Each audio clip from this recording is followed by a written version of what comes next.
Released in 2003 for Windows and Mac, the Hamtaro PC game Wake Up Snoozer is interesting, to say the least. Now, obviously, I am not the intended audience as I am an adult woman, not a preschooler or kindergartner, so take my opinions with a grain of salt. I didn't know about this game until a couple months ago, and I'm going in fresh, so let's see what we're looking at. The plot of the game is simple. Penelope was chasing a ladybug and followed it into a freshly dug tunnel that Boss had been working on. Not seeing what happened, Pashmina tells the Ham-Hams that she can't find her best friend anywhere. That's when they realize that the baby ham must have ventured into the new tunnels. Bum, bum, bum. Full stop. These are definitely not the voice actors. We'll get into that later. And I'm sorry, but whenever I hear this Dexter, maybe I'm the only one. Does it not sound like that Dexter from the show and James from 4Kids Pokemon dub had a baby? Well, that wasn't a very good effort, Howdy. Anyway, the crew goes over to the tunnels to begin their search, but there's just one problem. Our dear friend Snoozer has, at some point, fallen asleep at the entrance to the tunnel. Oh dear. In an effort to save Penelope, the Ham-Hams have to work together to brainstorm ways that they can save their friend. Each ham has a different minigame that not only gets players closer to saving the friend, but also builds on various educational skills along the way. Whenever you complete the task at hand, say, get the correct number of ribbons, you have the choice to continue the minigame on a harder difficulty or go back to the clubhouse and continue the story. So in Bijou's minigame, you have to bring the acorn down to the right bird that has the missing letter by solving a small puzzle. If you get the answer correct, the bird flies away and Bijou grabs one of the ribbons that flew into the tree. Sometimes you'll get lucky and you'll find a flower as well.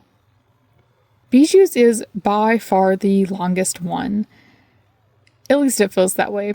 Probably because after each word, Bijou spells out the word and then says it, which is great for the kids, but not for a 29-year-old woman who knows how to spell these words. Boss has a game that is focused on the tunnels and matching the pictures.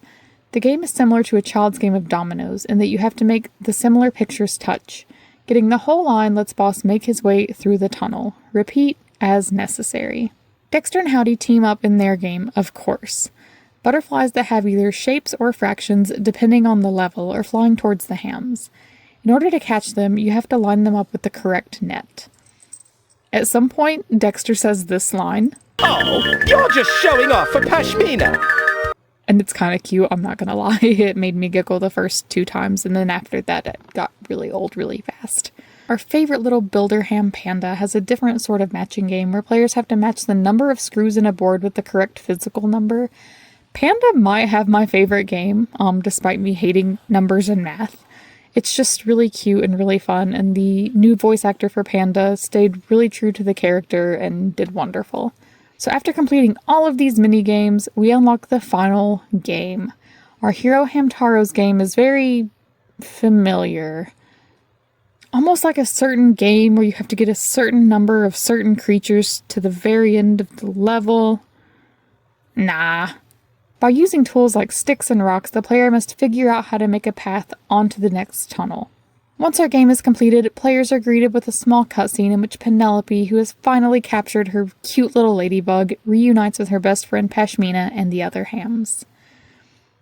Along the way, players will find those flowers that I talked about earlier hidden within the mini-games. These flowers go with Pashmina's printout game, where players can help her and Penelope build a garden and then print out their beautiful creations. Here's mine. At first play, the animation and voices are kind of, jarring, to say the least. I wondered why the game didn't use the already established English cast, because we're so used to those voices and those characters, but it turns out that the game was made by a company called Riverdeep when they partnered, perhaps, with the Learning Company. The audio production was handled by Skyward Studios, who did not have the rights to the anime itself, which included the music and those English voices. You can see the full list of the game voice actors here, and here is the list of the anime voice actors from the English dub. And both of these were taken from the respective wiki pages. All in all, a very educational game for kids, and honestly a fun time killer if you have just a little bit of time, say 45-ish minutes that you want to kill and haven't played it for yourself yet. After the second time, it's a little tedious, I'm not gonna lie. So did you ever play this game as a kid? Or as an adult, just like me? I won't judge. Did you even know about it? Let me know down below.